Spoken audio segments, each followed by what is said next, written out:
네, 오늘 아브라함이 죽는 그 장면을 우리가 보게 됩니다.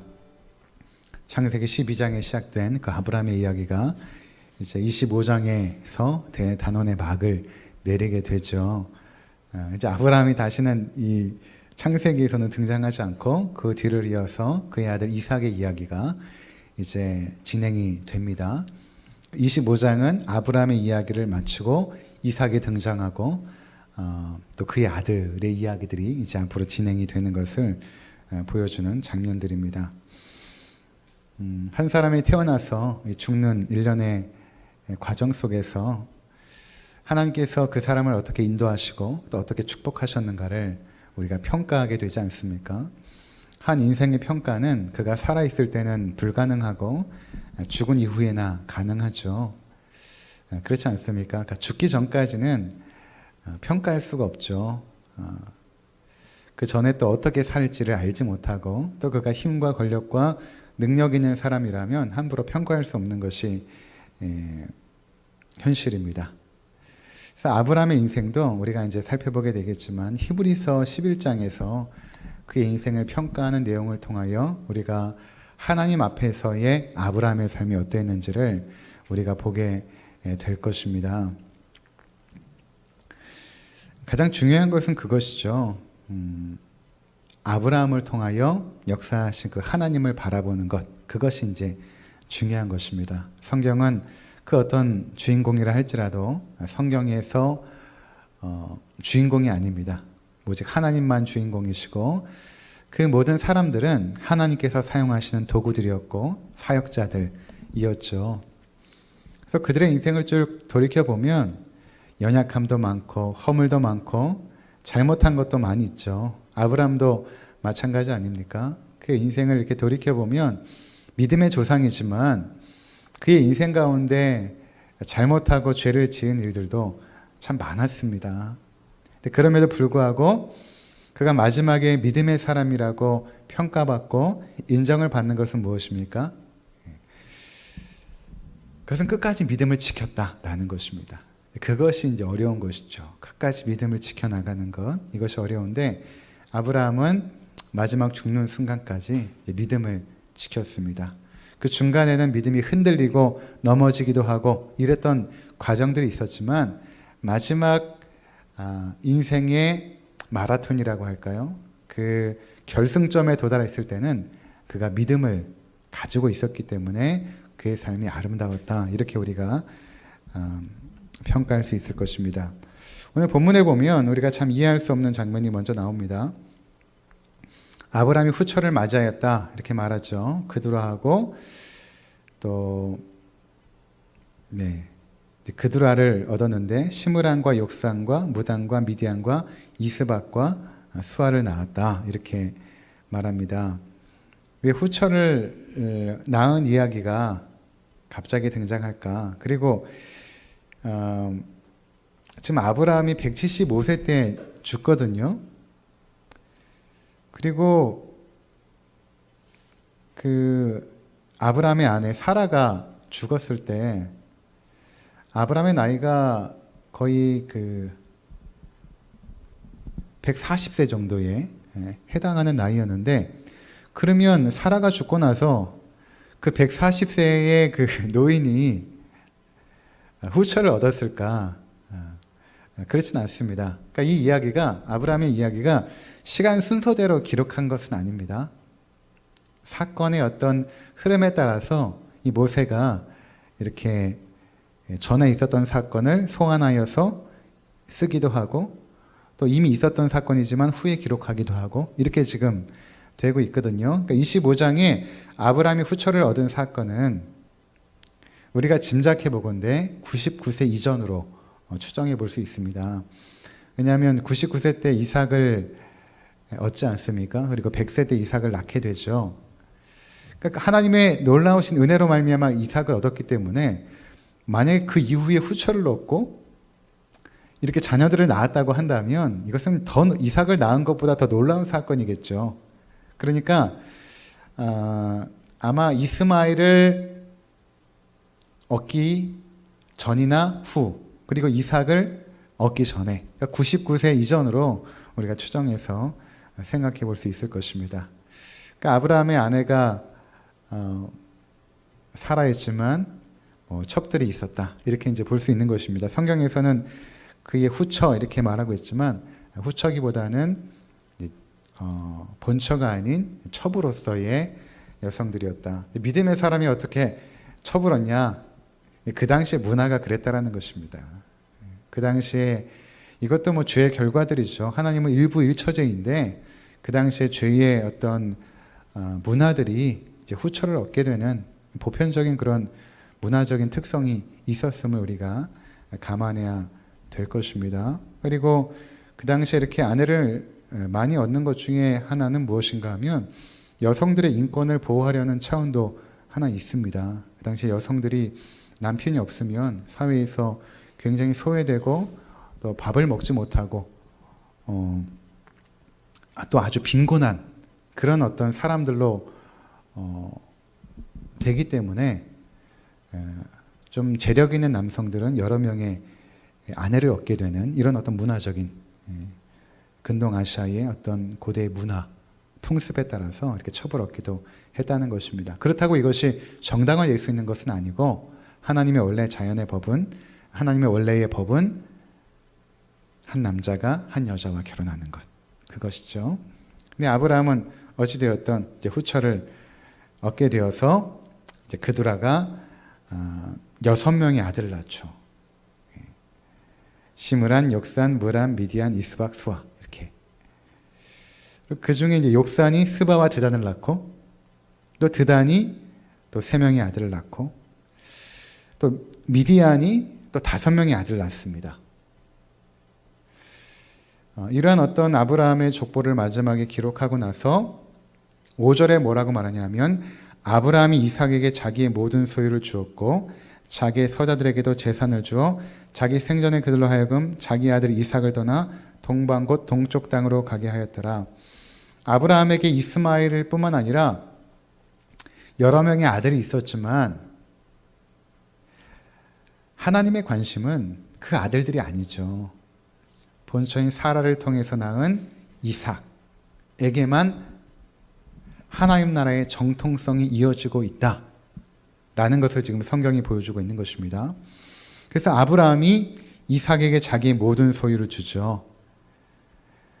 이것은 아브라함이 받은 모든 축복이 이삭에게로 흘러가고 있음을 말씀하고 있는 것입니다. 그러니까 하나님의 약속이 아브라함에게 시작되어서 이삭에게 지금 흘러가고 있다. 그리고 서자들에게도 재산을 주었는데 이 재산이란 단어가 원어로 찾아보니까 마타나 이렇게 말하고 있는데 이게 선물이란 뜻입니다. 그러니까 어떤 유산을 남겨준 것이 아니라는 것입니다. 그러니까 그 당시에 첩의 자녀들은 유산 상속권이 없었습니다. 함무라이 법전에도 보면 첩의 아들들은 유산을 상속할 수 없다, 이런 법이 있거든요. 근데 대신에 주고자 하면 줄 수 있지만 그들이 주장할 수 없습니다. 첩의 자녀들은. 그런데 지금 아브라함은 그 서자들에게도 본처가 아닌 그 첩의 자녀들에게도 이제 선물을 준 것입니다. 재산을 많이 떼어준 것이죠. 그리고 나서 어떻게 했냐면 동방으로 가라. 이삭이 있는 곳에 살지 말고 너희들은 흩어져서 동방 쪽으로 가서 살아라. 이렇게 그들을 떠나 보냈다는 것입니다. 그리고 나서 7절에 아브라함의 향년이 175세라. 그의 나이가 높고 늙어서 기운이 다하여 죽어 자기 열조에게로 돌아가매. 이렇게 이제 아브라함이 하나님 품으로 이제 가게 되지 않습니까? 나이가 높고 늙어서 기운이 다였다라는 것은 어떤 표현인가 하면 그가 막 노쇠해가지고 이렇게 죽었다, 이런 의미가 아니라 하나님의 은혜 가운데 여기까지 살았다, 이런 어떤 의미가 되는 것입니다. 그리고 하나님 품에 안겼다. 자, 우리가 이제 아브라함의 그 죽음을 보면서 이제 그의 삶을 몇 가지로 평가해 보고자 하는데, 이것은 뭐 우리가 평가할 수 있는 것이 아니고 성경에서 어떻게 평가하고 있는가 우리 함께 보도록 하겠습니다. 히브리서 11장 8절 함께 보겠습니다. 히브리서 11장 8절입니다.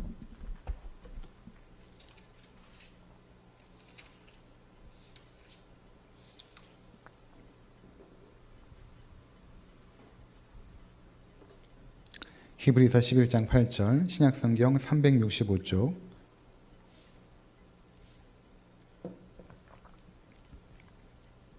제가 읽겠습니다. 믿음으로 아브라함은 부르심을 받았을 때에 순종하여 장래 유업으로 받을 땅에 나아갈새 갈 바를 알지 못하고 나갔으며, 믿음으로 그가 이방의 땅에 있는 것 같이 약속의 땅에 거류하여 동일한 약속을 유업으로 함께 받은 이삭 및 야곱과 더불어 장막에 거하였으니, 이는 그가 하나님이 계획하시고 지으실 터가 있는 성을 바랐음이라. 믿음으로 사라 자신도 나이가 많아 단산하였으나 잉태할 수 있는 힘을 얻었으니, 이는 약속하신 이를 미쁘신 줄 알았음이라. 이러므로 죽은 자와 같은 한 사람으로 말미암아 하늘의 허다한 별과 또 해변의 무수한 모래와 같이 많은 후손이 생육하였느니라. 이 사람들은 다 믿음을 따라 죽었으며 약속을 받지 못하였으되 그것들을 멀리서 보고 환영하며 또 땅에서는 외국인과 나그네임이 증언하였으니, 그들이 이같이 말하는 것은 자기들이 본향 찾는 자임을 나타냄이라. 그들이 나온 바 본향을 생각하였더라면 돌아갈 기회가 있었으려니와, 그들이 이제는 더 나은 본향을 사모하니 곧 하늘에 있는 것이라. 이러므로 하나님이 그들의 하나님이라 일컬음을 받으심을 부끄러워하지 아니하시고 그들을 위하여 한 성을 예비하셨느니라. 아멘. 여기까지만 우리가 보았는데요. 자, 결국 그 아브라함의 삶을 평가할 때 가장 중요한 것이 무엇인가 하면, 첫 번째로는 그가 믿음의 순종함을 하나님 앞에 보였다라는 것입니다. 8절에 믿음으로 아브라함은 부르심을 받을 때 순종하였다라는 것입니다. 이 믿음을 제가 전에 몇 번 정리한 적이 있죠. 믿음이라는 것은 두 가지의 요소가 결합되어집니다. 하나는 바른 지식입니다. 바른 지식. 두 번째는 그 바른 지식을 굳건하게 신뢰하는 것입니다. 이 두 가지 요소 중에 하나라도 없으면 믿음이 아닙니다. 예를 들어서 그가 굳건하게 신뢰하는데, 그 굳건하게 신뢰하는 것이 바른 지식이 아닐 경우에 그것은 믿음이 아니죠. 이단들이 보통 그럽니다. 이단들이 굳건하게 신뢰하지 않습니까? 열정을 다하여 섬기지만, 하나님을 섬기지만 그들이 섬기는 그 하나님은 바른 지식에 기반을 두지 않습니다. 믿음이 아닙니다. 또 하나는 지식은 바른데 그것을 굳건하게 신뢰하지 않는 것입니다. 성경 말씀을 잘 압니다. 통달했어요. 성경을 백독한 것입니다. 그런데 문제는 무엇인가 하면 그것을 굳건하게 신뢰하지 않는 것입니다. 그냥 성경의 말씀이 머리의 지식으로만 남아있을 때 그것을 믿음이라고 말하지 않습니다. 그러니까 여러분, 믿음이라는 것은 바른 지식과 그것을 굳건하게 신뢰하는 것. 근데 그것이 어떻게 표현되어지는가라고 할 때는 순종하는가의 여부에 따라서 그가 믿음이 있는가 없는가를 판단하게 되는 것입니다. 결국에는. 그러니까 야고보서에 보면 이런 말이 있습니다. 너희가 하나님은 한 분이신 줄 아느냐? 잘 하는도다. 귀신도 믿고 떠느니라. 이렇게 말하고 있죠. 그러니까 귀신도 하나님을 압니다. 성삼위 하나님을 그들도 알아요. 근데 그들이 하나님을 알고 두려워 떨매도 불구하고 우리가 귀신이 믿음이 있다라고 말하지 않죠. 여러분, 예수님께서 이 땅에 오셨을 때 귀신들이 소리 질렀습니다. 당신은 하나님의 아들입니다. 사람들은 다 예수님을 알아보지 못했지만 귀신들이 먼저 알아보고 예수님을 향하여 당신은 하나님의 아들입니다. 이렇게 외쳤던 건 아닙니까? 그렇다고 우리가 귀신을 향하여 믿음이 있다라고 말하지 않죠. 왜 그렇습니까? 야고보서 기자는 행함이 없는 믿음은 죽은 믿음이다. 죽은 믿음이라는 것은 무엇입니까? 믿음이 아니라는 것입니다. 믿음이 아니라는 것이다. 아니라는 것입니다. 그러니까 여러분, 내가 믿음에 서 있는가를 어떻게 분별할 수 있냐 하면 나는 과연 하나님의 말씀을 의지하고 믿고 순종하는가? 이거로 이제 분별을 하는 것입니다. 순종을 통하여서. 그러니까 아브라함은 갈 바를 알지 못하고 순종하죠. 이것이 중요한 것입니다. 갈 바를 알지 못하고 나가는 것입니다. 사람은 갈 바를 알지 못할 때 두렵습니다. 왜냐하면 우리가 인생을 살아올 때 늘 무언가를 계획하고 예측이 되어졌을 때 한 걸음 한 걸음 발길을 뛰는데 전혀 예측되지 않은 상황 속으로 그 누구도 발길을 옮기려고 하지 않습니다. 한 번도 경험해 보지 않은 그 길을 누구도 선뜻 가려고 하지 않죠. 근데 아브라함은 갈 바를 알지 못하고 갔죠. 그것이 믿음인 것입니다. 이스라엘 백성도 마찬가지입니다. 그들이 광야에 들어가서 가나안 땅으로 가는 동안에 어디로 가야 될지 몰랐습니다. 그냥 구름 기둥이 인도하는 대로, 불 기둥이 인도하는 대로 따라갔죠.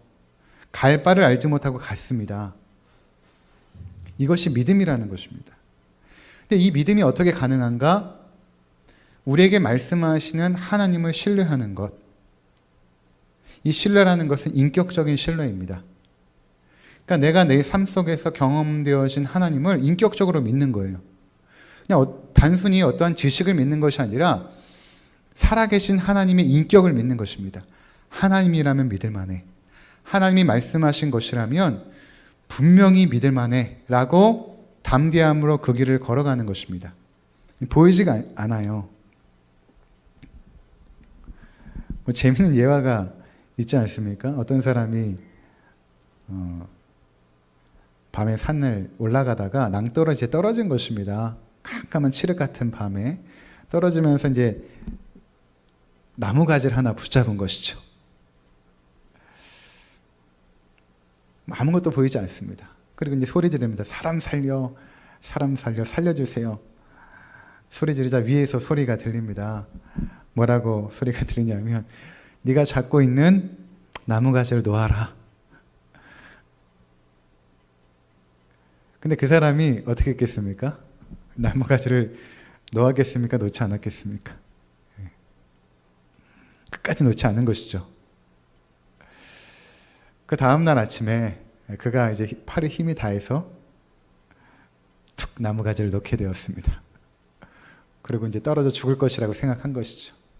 근데 놓자마자 떨어졌는데 땅바닥과 자기의 발의 위치가 불과 1m도 되지 않은 그 높이였다고 합니다. 뭐 누가 만들었는지 참 재미있는 예화죠. 그러니까 우리는 그만큼 하나님을 신뢰하지 못한다는 것입니다. 자기 힘과 지혜를 의지하며 살아왔지 우리가 정말로 하나님 앞에 순종하는 법들을 배우지 못했기 때문에 그 순종을 통하여 하나님의 역사를 우리가 누리며 체험해보지 못했기 때문에 하나님의 인격에 대한 신뢰가 너무나 부족하고 약한 것입니다. 이제 아브라함도 마찬가지입니다. 아브라함도 그랬죠. 가나안 땅에 갔을 때 거기에 기근이 들자마자 애굽으로 도망가지 않습니까? 근데 그러한 일련의 과정 속에서 그에게 형성된 것은 믿음. 하나님이 약속하신 것은 반드시 지키신다 라는 것을 그가 깨닫게 됩니다. 그리고 그것을 정확하게 믿음의 확신으로 깨닫게 되었을 때 이삭을 번제로 드리라는 명령에까지 순종하는 그런 아브라함으로 성숙되어진 것입니다. 그러니까 여러분 우리의 그 믿음의 길이라는 것은 이런 순종을 통하여 한 걸음 한 걸음 하나님의 성품을 닮아갈 뿐만 아니라 하나님의 온전하심으로 성장해 나가는 과정입니다. 그러니까 믿음이라는 것은 우리를 성숙의 길로 인도합니다.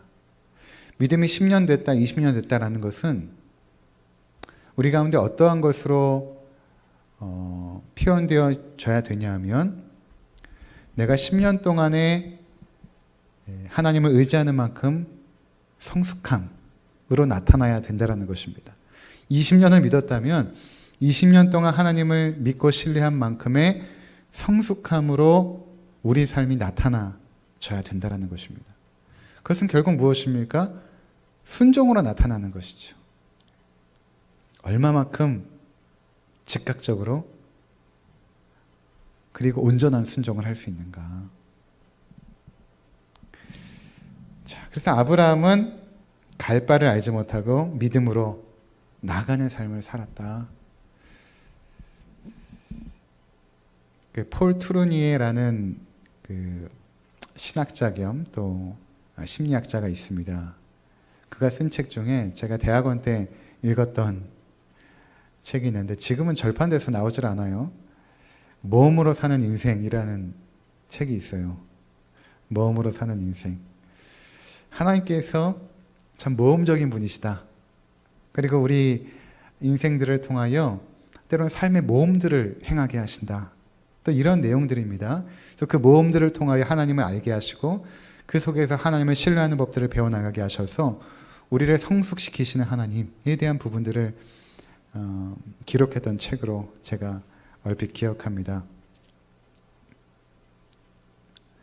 이 갈 바를 알지 못하고 가는 것이 여러분 참 두려운 길 같지만 하나님을 실제적으로 체험하는 굉장히 역동적인 삶입니다. 이 모험으로 사는 것이. 여러분 한번 생각해 보시기 바랍니다. 여러분들 이제 이 두 번째 주제가 이제 그것인데, 나그네로서의 이제 살아가는 삶이 이제 두 번째 주제입니다. 그 부분을 말씀드리면서 이 부분을 말씀드리겠습니다. 자, 13절에 보면 이렇게 말하죠. 이 사람들은 다 믿음을 따라 죽었으며 약속을 받지 못하였을 때 그것들을 멀리서 보고 환영하며 또 땅에서는 외국인과 나그네임을 증언하였으니, 그러니까 아브라함은 나그네의 삶을 살았죠. 75세 때 부름을 받고 175세 때 죽었는데 가나안 땅에서 나그네로 100년을 산 것입니다. 175년 가운데 100년을 나그네로 산 것입니다. 이민자로 살았다는 것입니다. 이민자로. 저도 이민 생활을 해봐서 조금은 이제 조금은 아는데, 한국 땅을 떠나서 외국에 있잖아요. 처음 3개월은 허니문 기간입니다. 다 새롭고 너무너무 좋아요. 모든 것들이 재미있고 즐겁고 꿈 같고, 내가 이렇게 외국에 나와서 이렇게 생활을 하네. 즐겁고 그렇습니다. 근데 한 6개월 정도 되면 이제 홈시크 기간이 찾아온다고 해요. 이제 고향이 그립죠. 부모님이 보고 싶기도 하고 한국 땅이 그리워집니다. 근데 늘 마음 가운데 뭐가 있냐면, 한국을 떠나가면 긴장 상태. 뭐 어떤 긴장이, 운전을 하면 사고가 나면 안 되는 거예요. 사고가 나면 복잡해지거든요. 뭐 영어가 유창하면야 괜찮겠지만 그렇지 않은 이상은 이 차 사고가 나도 조금 나면 이제 복잡해지는 것입니다. 또 몸이 아프면 또 힘들어져요. 몸이 아프면 또 병원에 가서 또 이것들을 처리해야 되는데, 아프지도 말아야 되고 병들지도 말아야 되고 사고가 나서는 안 되고, 그러니까 늘 이제 긴장 상태로 이제 있는 것입니다. 그러다가 한국에 탁 비행기 타고 내려오지 않습니까? 그러면 뭔가 그 나를 눌렀던 짐들이 싹 벗겨지는 것을 느낍니다. 그래도 이 땅이 좋다. 공기는 좀 탁하고 이 치열한 경쟁 사회가 있긴 하지만 그래도 마음만큼은 편하거든요. 한국 땅이. 근데 이 외국인과 나그네로 이제 있으면서 가장 큰 은혜를 받은 것은 무엇인가 하면, 한치 앞의 일도 모릅니다. 한 번도 살아보지 않았던 삶의 일들을 겪어야 되니까 그렇습니다. 그러면서 하나님의 신실하신 손길을 체험하기 시작합니다. 한국에서는 여러분 우리가 의지할 것이 많잖아요. 힘들고 어려우면 전화 한 통만 해도 도와주는 분들이 있지 않습니까? 그래서 그런 어떤 긴장감이 없습니다. 근데 외국에서 나그네로 살아갈 때는 아브람도 마찬가지였을 것입니다. 그 누구도 자신을 도와주지 않습니다. 오직 하나님만을 의지할 수밖에 없습니다. 딱 그 상황 속에서 하나님만 바라보게 되거든요. 근데 놀라운 하나님의 손길들이 이제 펼쳐지는 것을 체험합니다. 근데 한국에 오면 그런 것들이 잘 안 보여요. 의지할 것이 많아서 그렇습니다. 근데 나그네로 살면 틀립니다. 모든 것들이 모험이죠. 모험이고 도전입니다. 다 도전이에요. 처음부터. 은행 가서 은행 구자 개설하는 것부터 시작하여서 뭐 운전면허 따는 것부터 시작하여서 도서관에서 책을 빌리는 것 하나, 모든 것들이 다 모험이거든요. 그러니까 우리나라에서는 큰 일이 아니잖아요. 근데 그 나라에서는 이게 큰 일입니다. 그러다 보니까 운전면허증 하나 따라가면서도 기도할 수밖에 없는 것입니다. 하나님 아버지, 꼭 따게 해주세요. 내 옆에 외국인이 타서, 그 면허 감독관이 타서 뭐 이런저런 지시를 할 때 그 지시들을 다 알아들을 수 있는 그런 어떤 능력을 주세요. 기도할 수밖에 없는 것입니다. 이제 그러면서 놀라운 하나님의 역사들을 하나하나 체험하면서, 한국에서는 별로 큰 감사일이 아닌데 나그네로 살다 보면 그 세미하고 작은 일들이지만 너무나 크게 감사할 수밖에 없는 것입니다. 하나님 이렇게 놀랍게 나의 삶을 인도하시고 역사해 주시는군요. 그 체험들이 하나님을 의지하게 만드는 믿음으로 우리를 인도한다라는 것입니다. 그러니까 여러분, 그 출애굽한 이스라엘 백성을 생각해 보시기 바랍니다. 갈 바를 알지 못합니다. 그리고 그들이 먹을 것도 없고 입을 것도 없습니다. 그 상황 속에서 오직 의지할 수밖에 없는 것은 하나님 한 분입니다. 음식이 없어요. 근데 그 다음날 아침이 딱 되면 만나가 내립니다. 그리고 또 만나는 사라집니다. 또 하나님을 의지합니다. 그 다음날 또 만나가 내립니다. 왜 하나님께서 이렇게 인도하시는가? 하나님만을 의지하고 신뢰하는 그 사람에게 하나님께서 신실하게 역사하심으로 말미암아 그에게 믿음을 심겨주시는 것입니다. 내가 너에게 약속한 것, 내가 너를 돌보는 것, 내가 너의 삶을 붙잡는 것, 네가 침 삼킬 동안에도 멈추지 않을 것이다. 네가 눈 깜빡하는 순간에도 너를 향한 나의 사랑과 너를 향한 나의 관심은 중단되지 않을 것이다. 이것을 계속해서 우리 가운데 가르쳐 주시고 체험시키는 것입니다. 이런 경험과 체험들이 하나하나 쌓여서 우리의 신앙의 성숙함을 이룬다는 것입니다. 그러니까 아브라함의 175년의 삶, 75년의 부름받고 100년 동안의 삶은 그런 삶이었습니다. 하나님의 역사를 체험함으로 실제적으로 하나님을 알아갔던 삶. 그래서 하나님께서 아브라함에게 독특하게 이런 표현을 쓰십니다. 너는 나의 벗이다. 너는 나의 벗이다. 너는 나의 친구다. 이런 표현을 쓰십니다. 그만큼 친밀하게 아브라함의 삶에 역사하셨던 것입니다. 그러니까 사랑하는 성도 여러분, 우리가 이 땅에 살아가는 동안에 알아야 될 것이 무엇인가 하면 이 땅에서의 우리의 삶은 나그네로서의 삶이라는 것입니다. 그것을 한순간도 여러분 잊어버리시면 안 됩니다.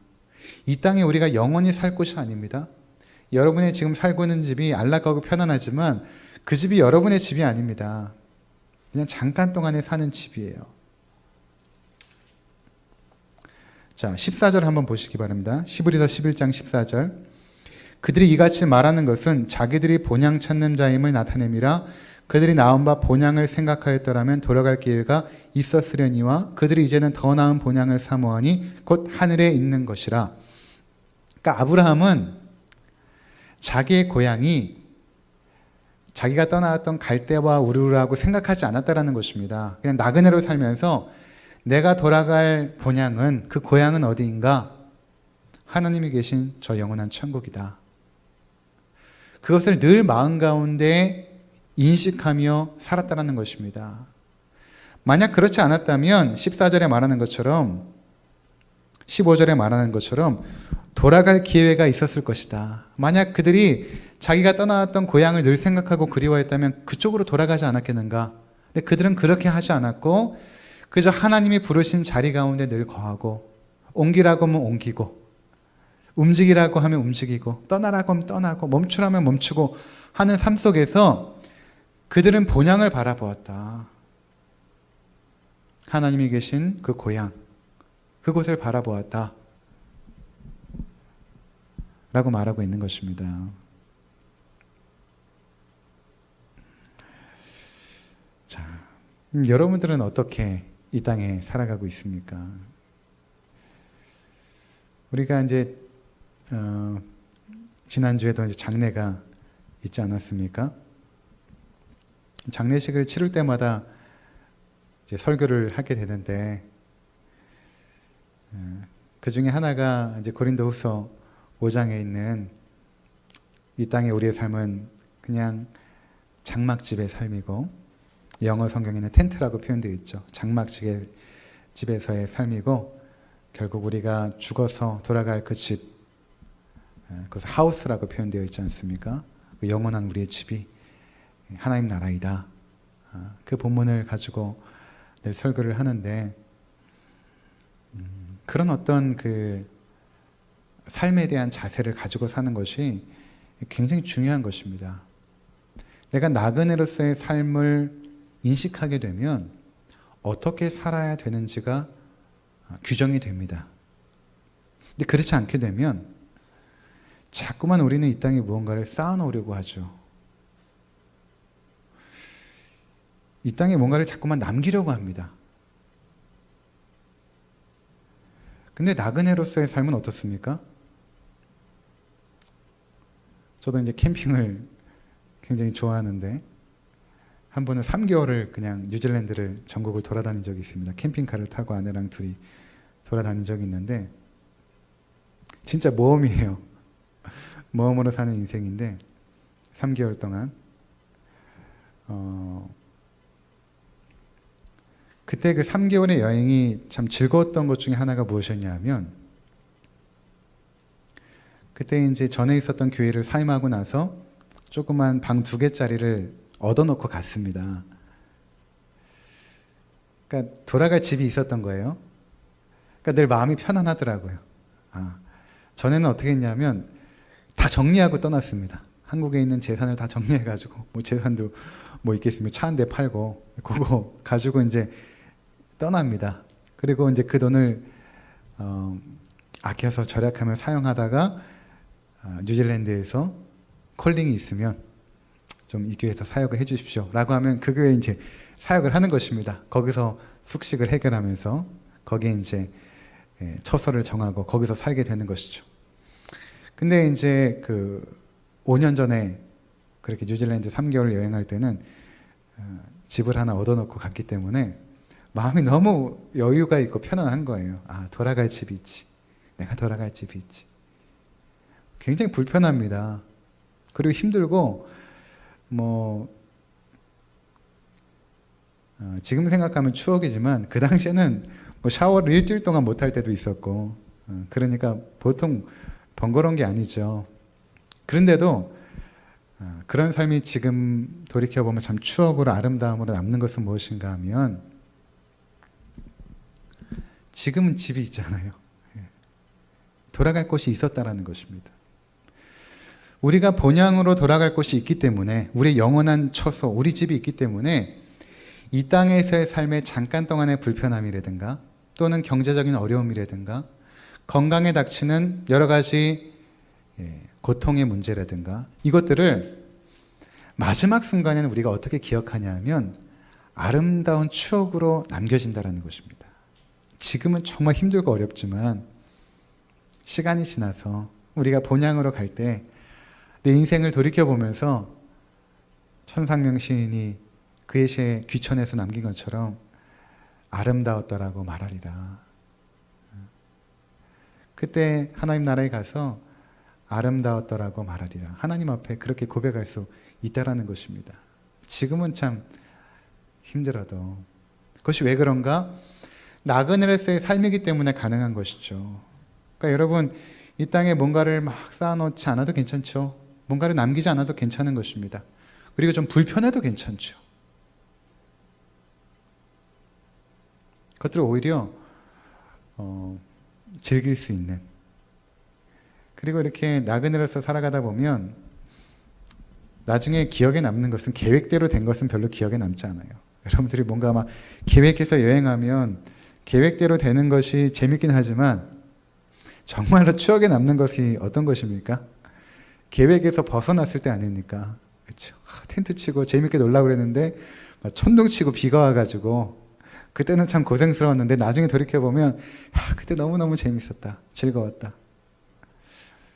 또 이제 차 시간에 맞게 집에 돌아가야 되는데 차가 끊겨서 여차저차 해가지고 집에 왔었을 때, 계획대로 되지 않았을 때에 그 일들도 다 돌이켜보면 참 아름다운 추억으로 남지 않습니까? 마찬가지로 우리가 이 세상 가운데 모험으로 사는 삶입니다. 한치 앞의 일도 모르죠. 그 속에서 하나님을 체험하는 삶이 얼마만큼 역동적이고 그리고 재밌는 삶인가. 아브라함이 나그네로 살면서 그것을 체험했던 것입니다. 자, 그래서 우리가 이 두 가지의 그 히브리서 기자가 이 아브라함에 대해서 평가한 이 두 가지의 내용, 믿음의 순종, 그리고 또 하나는 이 땅을 나그네로서의 살았던 그 아브라함의 모습, 그것이 우리에게도 있어야 되는 것입니다. 여러분들도 이 땅에 살아가시면서 하나님 앞에 믿음으로 순종하는, 그것을 통하여 하나님을 체험하게 되거든요. 그렇지 않으면 여러분 내 힘 의지하고 내 지혜 의지하고 그러면 어디서 하나님을 체험할 수 있겠습니까? 그것이 아니라 한치 앞의 일이 보이지 않더라도 순종하는 것입니다. 그러면 하나님께서 그 다음의 길을 보여주시거든요. 거기까지만 우린 가면 되는 거예요. 그 다음의 일은 몰라도 돼요. 하나님께서 이제는 너희가 이곳으로 가라 하면 거기까지만 가면 되는 것입니다. 너희가 이 결정을 해라 라면 그 결정까지만 하면 되는 것입니다. 그럼 하나님께서 그 다음 길을 보여주세요. 그러면서 하나님의 놀라운 세밀한 손길들을 하나하나 체험하게 되죠. 그러면서 우리는 순종하는 것이 굉장히 기대가 되는 것입니다. 그리고 때로는 내가 계획대로 되지 않을 때 그때 오히려 기대하게 되는 것이죠. 하나님께서 대체 어떻게 나를 인도하시려고 하는가? 그 하나님의 인도하심에 나를 맡겨드리면 그 다음부터는 하나님께서 우리의 삶을 끌어가시는 놀라운 역사들을 여러분들이 체험하게 될 것입니다. 그 믿음의 길로 걸어가시는 복된 삶이 되시기를 주의 이름으로 축원을 드립니다. 기도하겠습니다.